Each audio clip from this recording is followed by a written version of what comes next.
George Clooney's The Midnight Sky is filled with stunning images of outer space, intense scenes of survival against the elements, and many statements about the human condition. The movie follows two sets of characters amid their perilous and isolated journeys. And while they might be separated by a great distance, Clooney's Augustine and Felicity Jones's Sully have a lot more in common than either of them knows. As their stories become intertwined throughout the movie, there are a lot of subtle details that you may have missed. Beware, spoilers ahead. In the beginning of The Midnight Sky, after Augustine has been voluntarily left behind by the evacuating researchers, he proceeds to clean out the belongings of those who left and throws away a small statue of a wolf. If you read the book on which the film is based, Lily Brooks Dalton's Good Morning Midnight, you might recognize the significance of that figurine, as it's something of a nod to a key scene from the book. In the novel, Augustine has several memorable encounters with Arctic animals, including one in which a white wolf approaches Iris. Augustine kills the animal to protect Iris, but she's actually very upset by this. That's because she read a field guide that indicates Arctic wolves may not be aggressive to humans since they don't fear them. In a later scene from The Midnight Sky, Iris can be seen cuddling a stuffed dog, which is another nod to her compassion for the wolf. Another wink to Brooks Dalton's book is also contained in the early scenes of The Midnight Sky, as Augustine sits in front of an abandoned chess game that he can't play. This image serves to highlight Augustine's boredom and loneliness in the remote research facility. But in the book, the game has additional significance.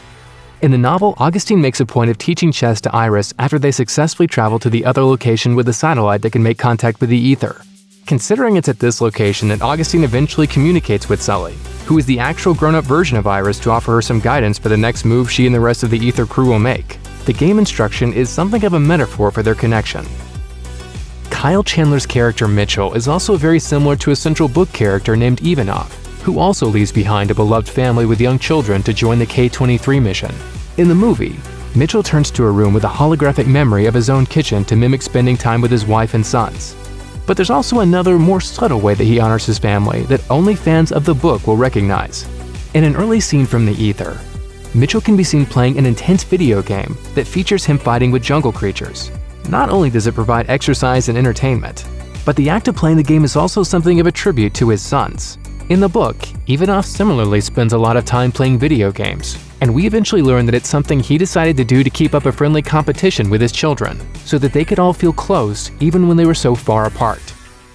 One of the major themes explored in both Good Morning Midnight and The Midnight Sky is how much regret Augustine has over his choices in life. A key flashback sequence reveals how he treated Jean, and hints at Augustine's long-standing emotional isolation. When she visits him, he brushes her off and seems callously unmoved by her obvious sadness over his refusal to open up to her. But, you know, I'm sure it's for the best.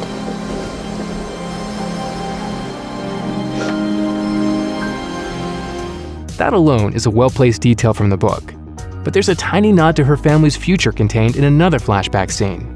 When young Augustine spots Jean and her daughter visiting the observatory he works at, a close-up image of her profile shows that she's wearing an earring with 3 tiny dots.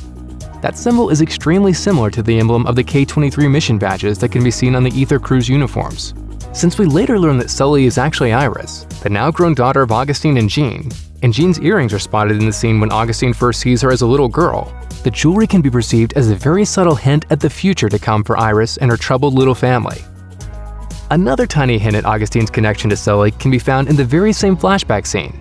The only detail we can clearly make out of Jean's daughter is her shoes, and they're remarkably similar to the ones worn by Iris when Augustine discovers her hiding in the observatory kitchen. It's not until much later in the movie that we get to see Jean's daughter in full as she drives away, confirming that the little girl from that moment is indeed Iris, and Augustine has merely imagined spending his final days protecting her in the Arctic research centers.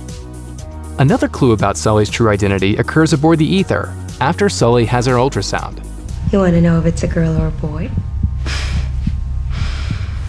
Absolutely not. Although Sully doesn't want to know the sex of her child, word quickly gets around the ship that she's going to have a daughter. After that, the crew members begin to share some name suggestions, one of which comes from Mitchell. Hyacinth. What? What's my mother's name? It's a flower. The suggestion becomes something of a running joke for Sully and the crew, but the suggestion is also a nod to Sully's own name, Iris.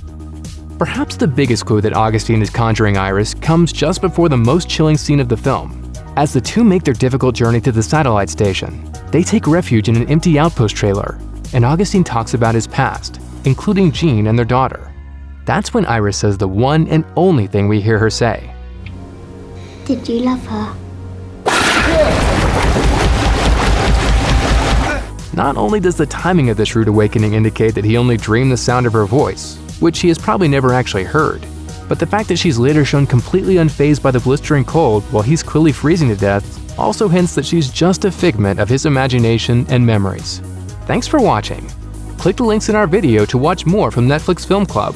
Subscribe to our YouTube channel to get the latest exclusive videos. Plus, hit the bell so you don't miss a single one.